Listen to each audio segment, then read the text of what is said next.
Hermanos, hermanas, bienvenido a la lección número 20. El título de esta lección es Un encuentro con Miqueas. El versículo para memorizar se encuentra en el libro de Miqueas, capítulo 5, verso 2, que dice: Pero tú, Belén Efrata, pequeña para estar entre las familias de Judá, de ti me saldrá el que será Señor en Israel. Y sus salidas son desde el principio, desde los días de la eternidad. El propósito de esta lección es que usted descubra los rasgos distintivos del ministerio del profeta Miqueas y profundice el estudio de algunos pasajes claves de este profeta. Para ello es importante que nosotros podamos comprender y tener en cuenta distintas perspectivas entre lo que fue la vida de Miqueas y la vida de Isaías. Por un lado, la vida en la ciudad en el que habitaba Isaías. En contraste a ello, la vida en el ámbito rural de Miqueas, que provenía del ámbito rural en el que tuvo un ministerio contemporáneo al profeta Isaías, quien provenía de una familia noble y tenía acceso directo al palacio del rey. El aporte de Miqueas es especial y nos permite tener un panorama más completo de una era y del propósito de Dios para con la humanidad. El profeta del pueblo es así también como se le conoce al profeta Miqueas, que nació en las aldeas de Moreset-Gat o Morasti. Su ministerio fue el reino de Judá. Sus escritos proféticos son anteriores a la caída del reino de Samaria. La gran diferencia con Isaías es que se interesó más por profetizar sobre la ciudad y los problemas de la nación, mientras que Miqueas lo hizo sobre el pueblo común y los individuos. Es así que también es conocido como el profeta de los pobres. Y Miqueas no tuvo reparos en profetizar contra crueldad de los ricos sobre los más vulnerables de su época. Su predicción se dirigía a personas de apariencia muy religiosas, pero que en su corazón no eran piadosos. Miqueas sabía sobre la corrupción que prevalecía en la ciudad y por otra parte también conocía de primera mano las dificultades económicas por las que pasaban los pobladores de su pueblo. Ante tales injusticias, el profeta tenía convicción. Por eso es importante que nos hagamos la siguiente pregunta: ¿encuentra alguna similitud entre las problemáticas religiosas y sociales del tiempo de Miqueas y las contemporáneas? ¿Qué podemos aprender del profeta para enfrentarnos a estos desafíos? He aquí el anuncio del Salvador. Según el libro de Miqueas capítulo 5 verso 2 dice: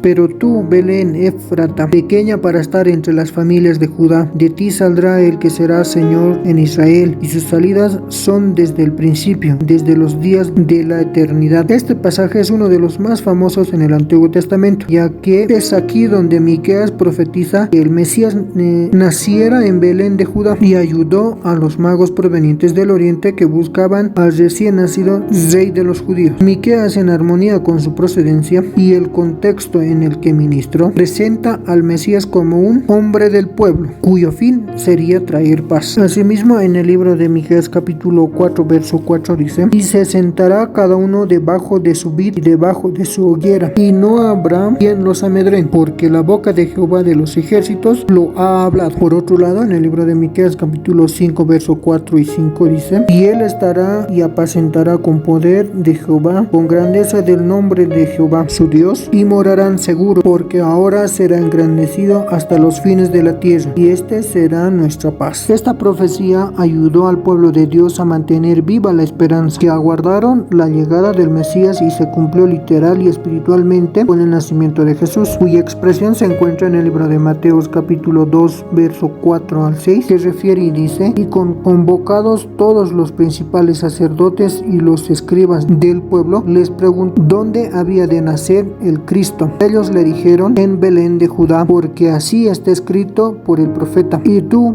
Belén, de la tierra de Judá, no eres la más pequeña entre los príncipes de Judá, porque de ti saldrá un guiador que apacentará a mi pueblo Israel. También refiere que el siervo de Jehová sería el linaje del rey David, aunque no sería un hombre terrenal, ya que proviene de la eternidad. Ahora bien, lo que pide Jehová de ti, según el libro de Miqueas capítulo 6 versos 6 al 8, afirma con las siguientes interrogantes: ¿Con qué me presentaré ante Jehová y adoraré al Dios Altísimo? ¿Me presentaré ante él con holocaustos, con becerros de un año? ¿Se agradará Jehová de millares de carneros o de 10,000 arroyos de aceite? Daré mi primogénito por mi rebelión, el fruto de mis entrañas por el pecado de mi alma. Oh hombre, él te ha declarado lo que es bueno, y que pide de ti solamente hacer justicia y amar misericordia y humillarte ante tu Dios. Dios. Este es uno de los pasajes más importantes del Antiguo Testamento, los cuales se reflejan en el capítulo 6 y 7. Se presenta también como una controversia entre Dios y el pueblo, porque ellos le consideraban como un señor cruel con demandas difíciles de cumplir. Por ello es que Miqueas se encarga de resumir estas demandas en tres grandes pilares, los cuales son la religión como una buena relación con Dios y los hombres, la justicia como base de toda moral y el amar, la bondad como una forma de vida. Por ello es que la verdadera religión solo es posible cuando hay una comunión con Dios, a raíz de que el pueblo de Judá buscaba el favor divino, por lo que estaban también dispuestos a aceptar cualquier condición que les ayudase a comprar el perdón, pero no estaban dispuestos a cambiar sus vidas. Por el contrario, estaban obsesionados con la práctica de los actos religiosos, pero sus corazones estaban lejos de Dios. Miqueas también en esta profecía resume las exigencias legales, éticas y espirituales iniciadas por los profetas contemporáneos de Isaías, Amos y Oseas, tal cual se refiere en el libro de Isaías capítulo 30 verso 15. Porque así dijo Jehová el Señor y el Santo de Israel: en descanso y en reposo seréis salvos, en quietud y en confianza será vuestra fortaleza, y no quisisteis. El libro de Amos capítulo 5 verso 24. Pero corra el juicio como las aguas y la justicia como el impetuoso arroyo. Y Oseas capítulo 2 verso 19 al 20 menciona: y te desposaré conmigo para siempre, te desposaré conmigo en justicia, juicio, benignidad y misericordia, y te desposaré conmigo en fidelidad, y conocerás a Jehová. Los requisitos de Dios expuestos por Miqueas ya no son demandas que encierran algo misterioso o complejo, sino aquello que podemos hacer inmediatamente. Por ello es que las palabras de Miqueas resuenan con mayor fuerza, porque al procurar hacer justicia nos convertimos en personas honestas, confiables y sinceras, no solo para nuestro bien, sino también para Dios y en nuestras relaciones interpersonales. El amar misericordia, estamos desarrollando una cualidad superior a la justicia, ya que implica dar a cada uno de lo que corresponde. La misericordia implica amor, compasión y bondad, incluso por quienes no son merecedores. Por ello, en el libro de Santiago capítulo 2 verso 13 refiere: porque juicio sin misericordia será con aquel que no hiciere misericordia. La misericordia triunfa sobre el juicio. La expresión humillarnos ante Dios resume los primeros 5 mandamientos que tiene que ver nuestra relación con Dios. Humillarse es el primer paso para la comunión con Dios, al reconocer nuestra necesidad de Él y someter nuestras vidas a su voluntad. También existen personas que deciden andar cristianamente, pero sus actos no reflejan la justicia y misericordia. Por eso, las 3 demandas deben considerarse como un conjunto, tal como refiere en el libro de Mateo capítulo 22 verso 36 al 40, que dice: Maestro, ¿cuál es el gran mandamiento en la ley? Jesús le dijo: amarás al Señor tu Dios con todo tu corazón y con toda tu alma y con toda tu mente. Este es el primero